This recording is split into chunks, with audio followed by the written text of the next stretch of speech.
Hello and welcome to Wise Up with Open Water, your regular dose of wisdom from the open water community. I'm your host, Ken Pasternak. I'm an Open Water founding member as well as a contributor. And I'm happy to welcome Carmen Ortiz to today's episode, where we'll be discussing a provocative question, which is, what if financial planning isn't actually about money? Or at least not actually only about money? Carmen is the creator of the Transcendent Financial Planning System. And that's a framework that challenges both traditional financial planning and the more recent movement towards what they call life-centered planning. We'll talk about both of those.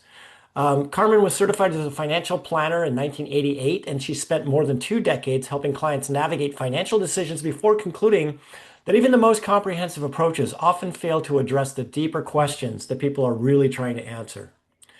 So now, Carmen's work focuses on helping individuals achieve holistic well-being, not simply to improve their own lives, but to contribute more meaningfully to their communities, to humanity, and the world around them.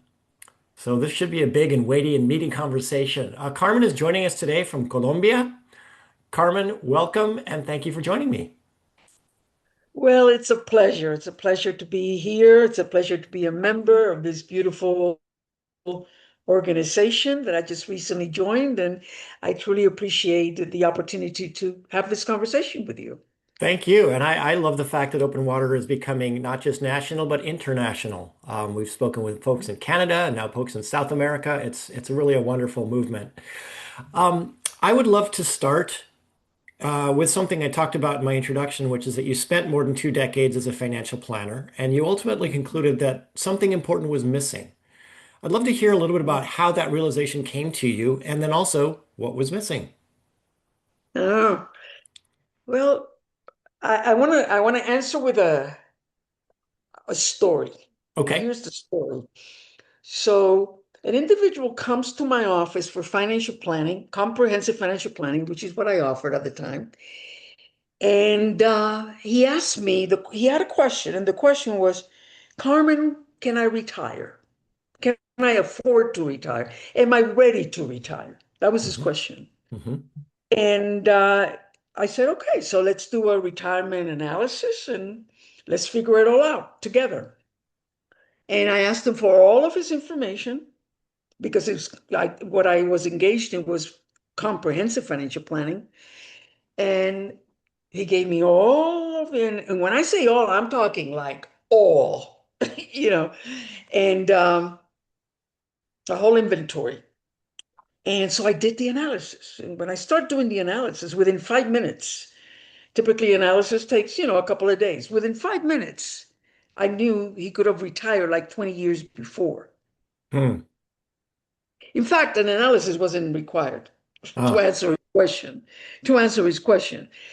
And so I called him into I did the analysis and I came back and I said, Calvin, that's his name. He's passed away. Hey, Calvin, you could have retired like 20 years ago. And he's like, what? But here's the story. He became my client, very loving client. We became very, very close. And he never retired, never retired. never retired. And he passed away. He called me. He was dying in the hospital from colon cancer. Hmm. And he says, Carmen, I was in Florida at the time, and he was in New York. I need for you to fly here into the hospital because we never did a will because he never wanted to do the will. And I'm ready Interesting. to do the will. And so I went to the hospital, sat down with him for 3 days, and he was never able to do the will. Oh, hmm. He died without a will. Wow. And this is just one story, Ken. I had many. I could have written a book of the stories of people that just felt that they did not have enough to live the life that perhaps they desired to live, that they did not have enough when they had enough like 20 or 25 years before. Hmm. And that's when I started to realize, as a financial planner, I said, something's going on here. Something's going on here. It's not about the money. It's not about the money. It isn't. In most instances, it is not about the money.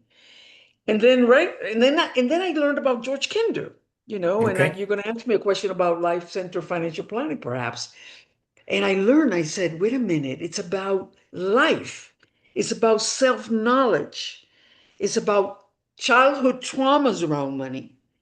And one of there's so many designations today regarding money. You have the CFP, that Certified Financial Planner, and you have many, many, many, many. You have some of these financial advisors, like with five or six different, many abbreviations behind their name. Hmm. And one of them today that's really taken off is called financial therapy. And you have Interesting. financial planners that are being certified as financial therapists, and you have financial therapists that are not financial planners. They're just psychologists that have been certified as financial therapists. Hmm. And that's what's going on. So it's really it's not about money, it's about you, it's about your life, and it's about your barriers, your inner barriers, your lack of self-knowledge, of really understanding who you are, and and that you are enough. Because as long as we have this emotional feeling that we are not enough, then we're going to believe that we don't have enough money. It doesn't matter how much money. Mm-hmm. Yeah, so I'm hearing some pretty profound stuff here, which is essentially money is a part of life, unquestionably, but the way our society has created perceptions in us, it's almost as though money is life, or money becomes a symbol for all those things, those pieces and parts of life. And by putting it in such a spotlight, we're overshadowing all those other things that we should be thinking about. Is that Well, accurate? you're nailing it. You're nailing it. It's sort of like, we've got our financial net worth, right? Which Yep. is the Right. sum of our assets Hmm. minus the sum of our liabilities, our debts. And that's our financial net worth. Well, for some reason, we believe that our financial net worth equals, or I should put it backwards, we believe that our self-worth, our value as a human being, equals our financial net worth. Right. And this is the absolute myth and the confusion that we carry around, Mm. and that impacts all of our life. It impacts our relationships, it impacts with others, it impacts our relationship with ourselves, it impacts how we use our talents. Talking about open water, our capital, all of our capitals, because we'll talk about that. It's not our life is not just about our financial capital. It's much, much more than that. Yeah, yeah. I mean, in one respect, it's standing in for all these other elements, and in another respect, it is shutting off our access to all of these other elements, which, as your example in your story really points out, this guy had no idea he could be living a very different life, and who knows, health-wise, otherwise, may have had a very different life had he just kind of opened his perspective. So that brings me to the concept that you opened up earlier, which is this idea of life-centered financial Mhm, planning, which you mentioned George Kinder. mhm. I'd love to hear when you talk about life-centered financial planning, you say it starts with you and it ends with you. I'd love to Mhm. hear a little bit more about that and how that also Yeah, has led to your evolution from life-centered to transcendent, which is another leap, it sounds like. it's a leap. And I really want to honor these George Kinder, who's still alive and very, very active, and Dick Wagner, because towards the end of the 90s, both of them brought this new paradigm called life center planning. And they really made an incredible contribution to the financial planning industry. So what they talk about, and let's talk about George. He's still alive. He's very active, but Dick also. Uh, what they said was, when you engage in financial planning, in traditional financial planning, the center of the conversation, when you engage with a financial planner, the center of the conversation, the focus is your money. Hmm. Right? So you sit down with a planner, and the planner, the first thing they might say hello. If they have, they might say hello. And then, like, within 2 minutes, okay, great. So let's get to your numbers. Tell me what you got. Hmm. Hmm. Tell me what you got. And George Kinder and Dick Wagner at the end of the 90s said, no, no, no, no, no, no. Before you get to the numbers, we've got to talk about your life, Mm. Hmm. about your life, your dreams and your aspirations for your overall life. And then from there, we can start connecting to your money. And that's Life Center Financial Planning puts instead of money at the center of the financial planning process, your life is at the Hmm. center of the financial planning process. It was revolutionary. They came up with this, I that's the way I practice it. Because a personal story is that and I won't get into the details because it will take too much time. But I was a college professor in education before I became a financial planner. Mm. So my PhD is in education. I was an educator. I was a teacher trainer at universities in New York City. When I decided that there was something wrong with the picture that I already had like 5 college degrees, including a PhD. Well, actually 4 college degrees at the time, and I had no idea what money was about, how money Mm. worked, what was it, how do you manage it. I had absolutely no idea. So I decided to leave my profession as a college professor and just resign and go back to school and get a Wow. master's degree, get a master's degree in corporate finance so that I could then, after corporate finance, learn personal finance and become a financial planner and learn all about money. So then I could go back and teach educators in New York City about money. And that was my path and that was my plan. And that's what I did. And yeah, and so we just don't have a clue. And so when you get into going back to my role as a financial planner, since I came from education and from psychology and sociology and all these human, related um, backgrounds, and then moved to money and personal finance, when I started doing personal financial planning, I was doing life center financial planning. I wasn't calling it that. It didn't have a name. George Kinder and Dick Wagner named it, labeled it later, like 10 years later. But that's what I was doing. And so from the beginning, from the time I had my first client, I had like one of my first clients in New York City, in Manhattan. I remember her name was Anita. And I remember when Anita would come to my office with her husband.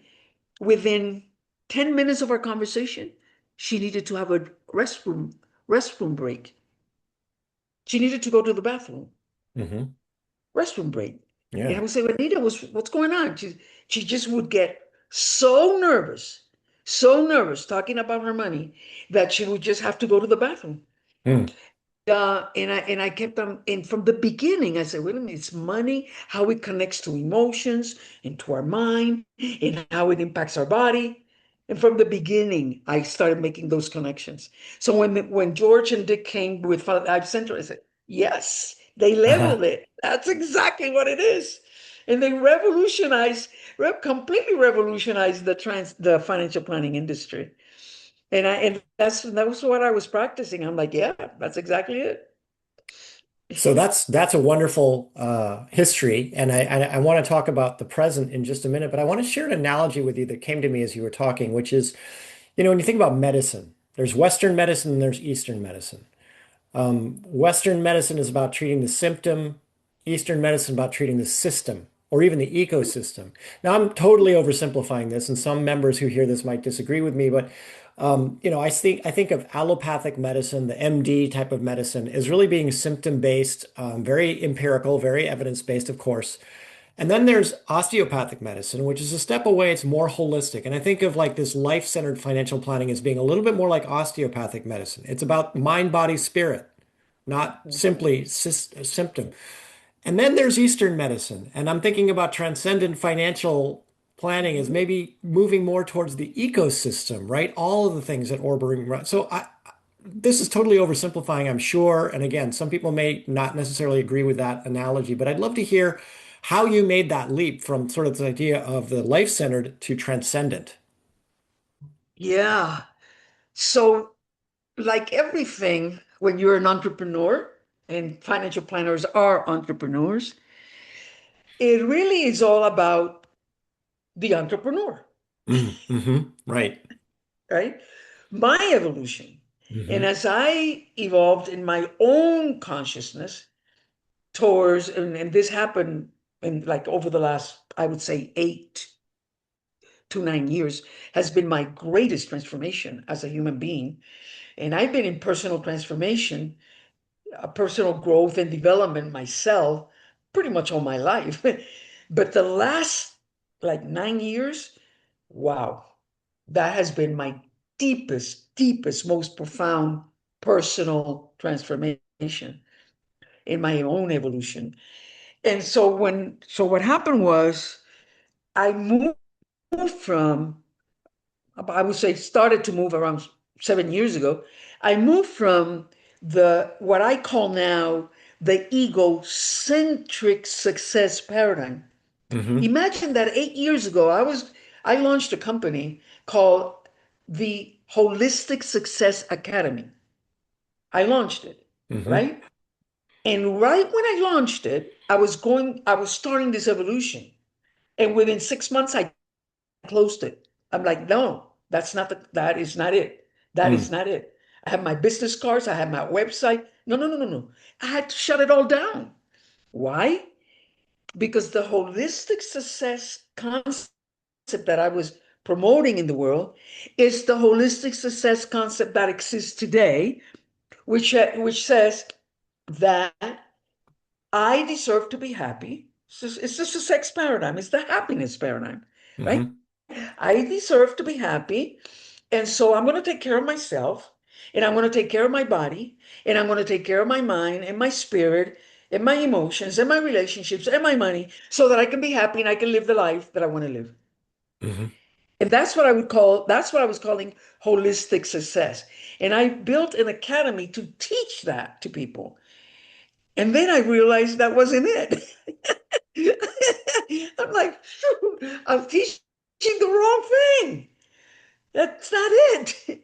Why isn't it not it? Because it's based on our ego.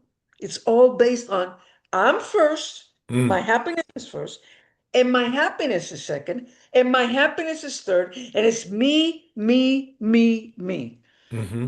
If I stretch it a little bit, it will be my children and my grandchildren will come along in that formula. Hmm. And that's it. That's about it. That's as far as I'm going to take it. The rest of the world, Mm. no, don't count on me. Hmm. Don't count on me. My happiness and my fulfillment formula for my life does not include you. So I shut it down because in my own evolution, I realized that really, if we want to create a new world, a world, someone has called it a more beautiful planet, the more beautiful planet that our hearts know is possible. Hmm. Our heart knows is possible. A more beautiful planet, my heart knows is possible. But that beautiful planet includes the well being of all of humanity and of the planet, including the planet. It does not just include me. Hmm. So what I'm And that, hearing, I'm sorry, Carmen, I didn't mean to cut you off there. Please complete. yeah, and that is a new success paradigm. And that is the success paradigm on which transcendent financial planning is grounded. It is grounded on, great, I'm going to take care through transcendent financial planning of my holistic well being. Okay. So that there's a so that. Before there wasn't a so that. Before it was, I'm going to take care of my holistic financial well being so that I can be happy. That was the so that. Now the so that is different. So that I can be free without any inner barriers or childhood or teenage traumas around my money, so that I can be free to serve humanity and the planet, to live my life's purpose. And my life purpose does not begin and end with me. It's higher than me, it's bigger Yeah. than me. Yeah, yeah, that's what I rudely interrupted you earlier, but I was thinking, this idea of well-being, Uh-huh. and the idea that well-being goes beyond the self, Yeah, and that, yeah, certainly well-being is dependent upon many things, but if you stop at the self, you're not completing the picture, is what I'm hearing. not There are more completing the dimensions there. no. And there's an organization in Europe called what the Well-Being Alliance Hmm. that promotes the well-being of all economy. Hmm. And over 500 organizations belong to it. And they have a course and the whole thing. I mean, and it's exactly what we're talking about. It's that again, again, as long as we're just focused on ourselves, the individual self, our ego self, Hmm. then the world is not going to work. It's just Hmm. not going to work. We're going to Hmm. continue to be like little rabbits, going around and around and around in a circle, trying to make things better, and it's not going to work. Hmm. It's not. It either because the way I look at it now is like we're like on this ship, right? And the 8 billion, I don't know how many humans in the world right now, like probably up to 9 billion, but the 8 to 9 billion people in the human race, we're all on the same ship. Hmm. We're all on the same ship, and either the ship sinks like the Titanic or it floats. Hmm. So I want to return to something that we started with at the very beginning, which is sort of that society has conditioned us to think in certain ways and to operate in certain ways. Certainly, finances and money is a big piece of it, but also just the focus on the self, as you've been talking about, as being good enough, right? The ego being driving everything else. And what you've realized and what you are helping others realize is this interconnectivity, this interdependence, this idea that well-being is beyond us personally. It involves all of us. How how does an individual begin to cultivate that mindset and the behaviors that lead them in that direction? Great question. Great question. I believe, from my experience, I believe that the answer to that question, and from my humble experience, the only answer to that question is self-knowledge. Okay. And I think that that is the number one investment that we can make. Number one, like we take the members of Open Water, right? Who are Hmm. many are in transition, they're looking for a new career, they're looking for their new identity. Okay. I believe that all the members of Open Water and all humans, the number one investment that we can make is in what are the experiences that are going to assist us and support us in getting to know who we really are. Because when we get to know who we really, really like, really are, then we're going to know that we're not alone, that we are connected, that we are not separated from nature, that we are nature, and that we are all interconnected. We're just going to know that. Hmm. The deeper we go inside of our, because how do you get to self-knowledge if it's not to go within? You have to Hmm. go within. I mean, in the book Conversations with God, number one, it was a trilogy. Number one, I remember reading this very clearly, and he stated it very, very clearly. You either go within, meaning get to know yourself within, or you go without. Uh-huh. And when he says and going without means going without everything, going with everything what you want, going out without the profession that you want, without the money that you want, without the relationships that you want, without the love that you want. You go without unless you go within. And when you go within, again, you start understanding things more at a more deeper level, at a spiritual level. And when you get into that spiritual understanding, then everything starts to click. Hmm. And so I guess you mentioned the word purpose earlier as being a way to connect to this interdependent ecosystem of humans and other beings and life and activity on this planet and maybe even beyond. Um, and this idea of knowing, going within, knowing oneself helps to arrive at that sense of purpose, helps arrive at that sense of interconnectedness. Is that what might transpire as part of this process? Absolutely, Ken. Uh-huh. I mean, I have, in my experiences, real life experiences. You Hmm. take, for example, entrepreneurs. I did a training in entrepreneur for Cisco, the Cisco Business Entrepreneurship Institute. And there were 30 students in the class, and they all had their purpose. They were entrepreneurs. My mission for my business, because my mission for my life and my mission for my business is this. This is the purpose. This is my purpose, and this is the business that I want to build. And after the training, 50 hours, which included self-knowledge and self-awareness, not one had the same business. Not Hmm. one. Not one. Because the minute I would there, and I'll share this. I took a course with Deepa Chopra in 1997 in Hmm. Virginia for 3 days. And it was amazing. I flew from Puerto Rico to be, and people came from all over the world, like 1,000 people. Wow. And Friday night, we started at 6 p.m. with Deepa Chopra. 6 p.m. This was 1997. And between 6 p.m. and 12 p.m., he only did one exercise, 6 hours, only one exercise, one question, 6 hours. And this was the question. What do you want? Oh boy. And everybody, when he asked it the first time, hey, I know what I want. Well, 6 hours later, what I wanted had nothing to do with what I wanted 6 hours earlier. So this is my point. If we don't know what we want, then that means whatever purpose you think you have in life might not be the purpose. Hmm. Because if you don't really go, again, if you don't go within, one of the things you go without is that you have not crystallized your purpose. You think Hmm. you know your purpose, but you don't. Yeah.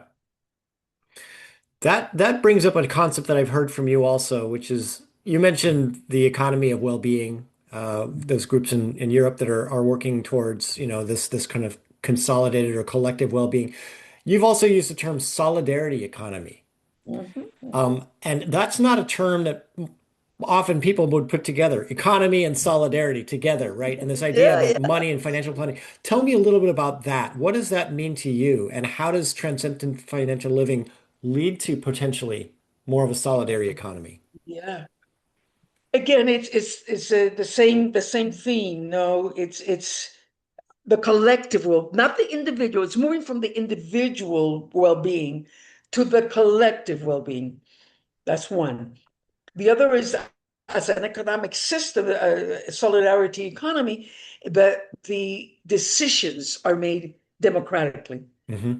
And this could be even in a family, you Hmm. can practice solidarity economy with your children and your Hmm. spouse. It's all democratic, one voice, one vote. It could be in a work environment, in an organization that we belong to.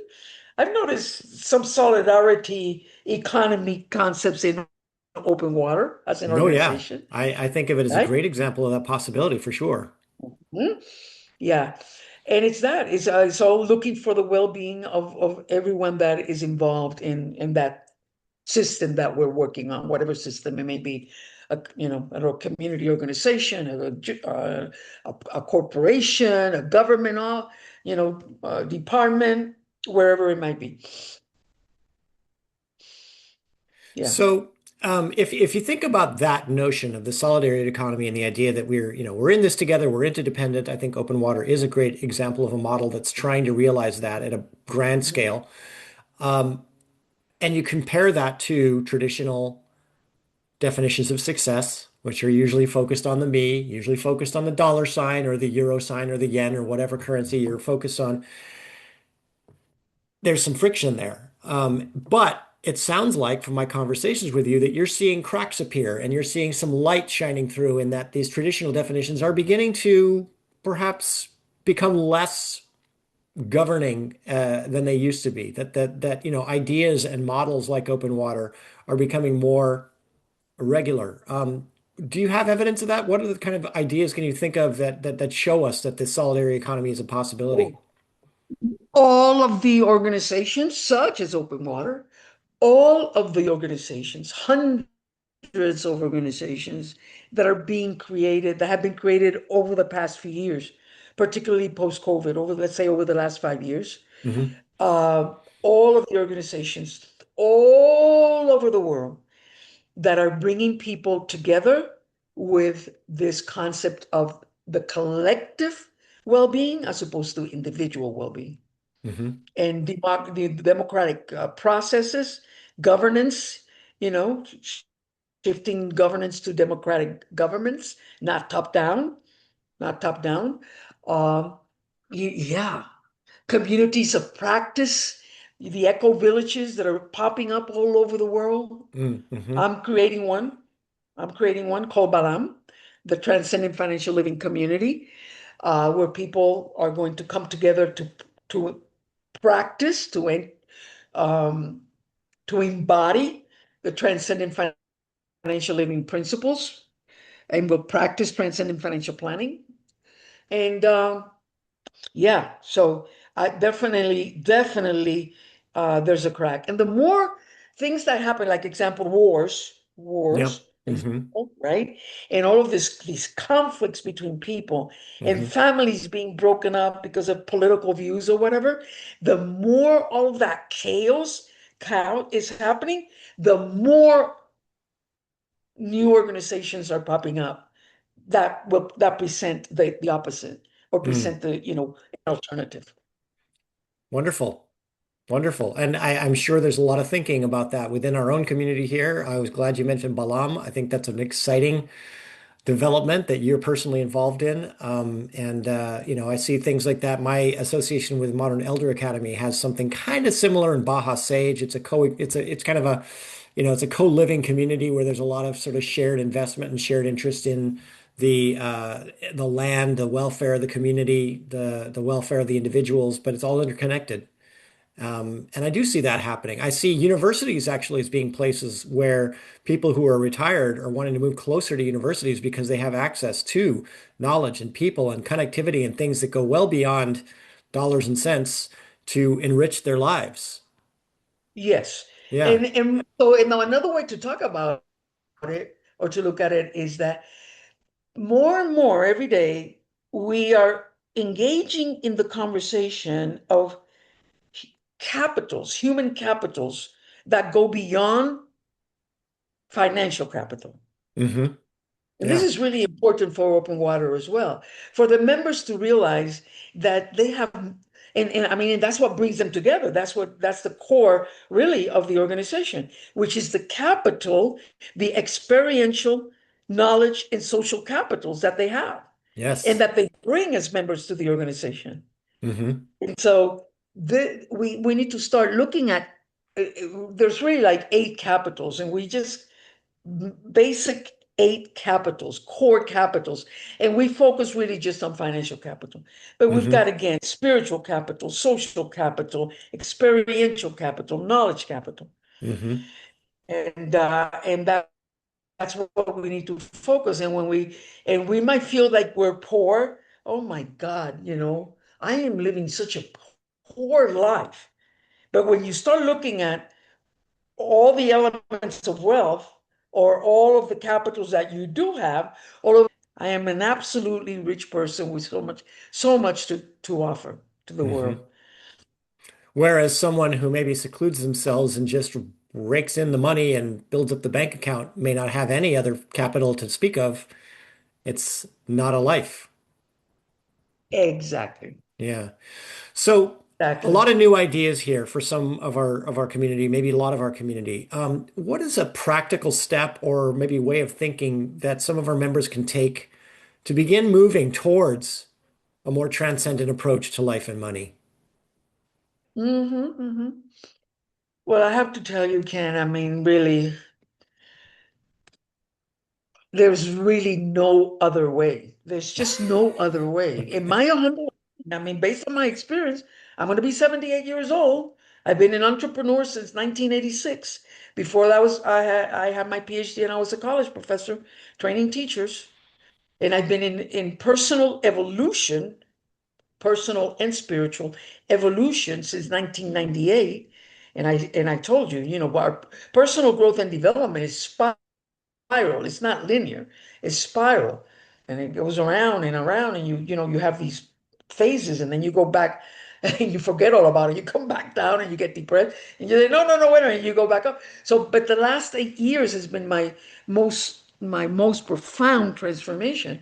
And the only answer that I can offer to your question is you got to go within, you got to learn, you got to discover who you truly are.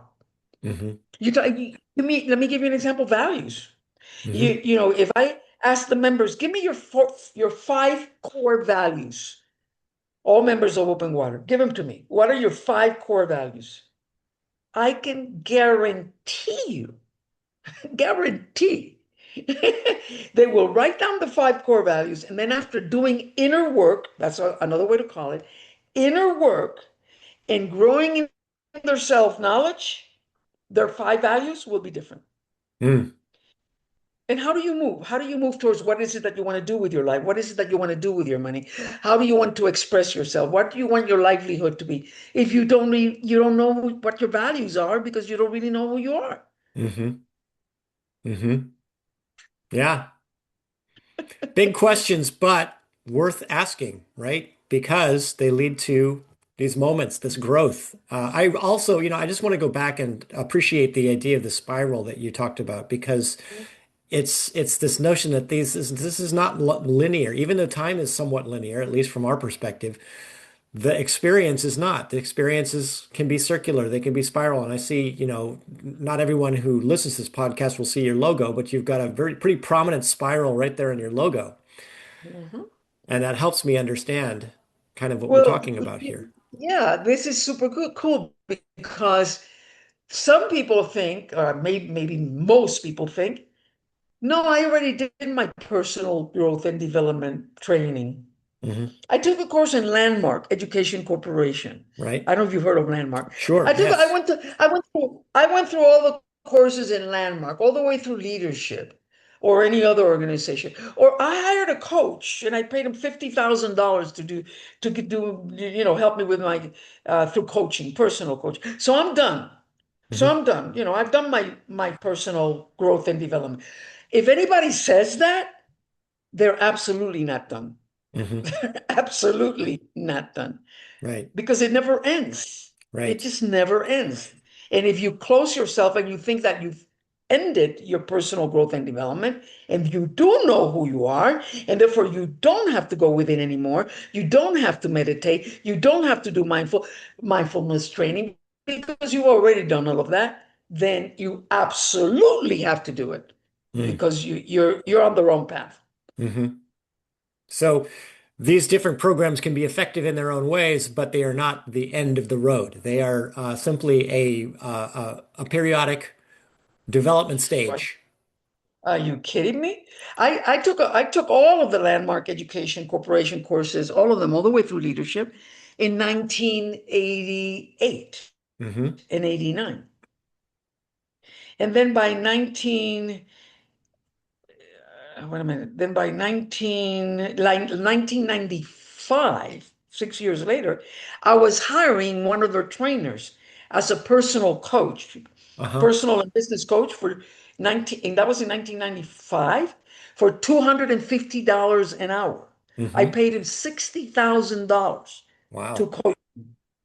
Okay, after I had already completed all the landmark training in 1994, $60,000. Well, all that money went down the tubes. That didn't help me one bit. The $60,000 of coaching, not one bit. And it is not until like 8 years ago that I discover a book by an individual called Capra, is his last name, and the book is called The Systems View of Life. Mm. And I read the book, and then he offers a course twice a year, and I took his course.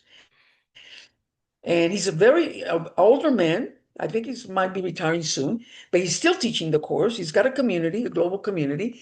And I took the course, and that's when I started learning about systems thinking. And I started moving from mechanistic, reductionistic thinking to systems thinking. And that was just like 7 years ago. Mm. And that completely changed my life. Completely. And then I took course called Deep Transformation. That was like 3 years ago. And it was so profound that I repeated it. It was a 3-month course. And when I finished it, I paid for it again and I started it all over again. I took it 2 times. That's how profound it was. Okay. And the trainer of that course, Dr. Jeremy Lin, he's the author of the book, The Web of Meaning. He just published his latest book 2 weeks ago, and it's called An Ecological Civilization, Building a World That Works for All.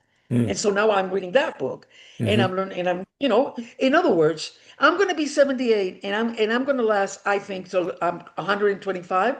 And when I'm 125, I'm still going to be taking courses and reading books about hmm personal growth and development. Yeah. You You follow know, me? I do actually. I heard a very profound, very simple statement a few years ago, maybe 6, 7 years ago now. Um, I was going through some challenges and I was trying to learn, how to move through them. And this person said, "What you feed grows." And that was so profound to me because if you feed the idea that money is everything, then that becomes your worldview. If you feed the idea that I'm done with education or I'm done with programming, that becomes your limitation. But if you continue to feed your mind, your attitude, your soul, your mindset, and your sense of connectedness or your sense of service or your sense of purpose, that will grow. And that's what I'm hearing from you at, nearly 78 and still growing and still feeding. And Lifelong, that's power. lifelong learning Yep. with a focus on inner learning, a hmm focus on inner learning so that you can be prepared to do your outer learning in your outer work. You do your inner work that prepares you for your outer work. But most humans, we're focused on our outer work. That's why when I meet people, including in breakout groups, right? hmm Even in open water, like with the speed networking last week, immediately what comes out of the mouth is what they do. Yes. And I'm like, I'm not interested in what you do. I want to know who you are. hmm But in order to tell me who you are, you need to know who you are. hmm Like I start all the breakout groups. I want to I this is I want to start with this is I want to tell you what my life's purpose is because my life purpose reflects who I am. In every single breakout group, I start that way. I am Carmen Ortiz, an authentic warrior of oneness, supporting the well-being of all so that humanity and the planet can thrive. Now that you know who I am, now let's talk, and I can talk Yeah. about what I do. hmm That's great. That's great discipline, Carmen. I think we can all learn from you, and probably, I hope, we have in the last half an hour or so. I'm wondering if what the community can give back to you, Carmen. What would you like to see happen in our open water community, and how would you like them to perhaps engage with you?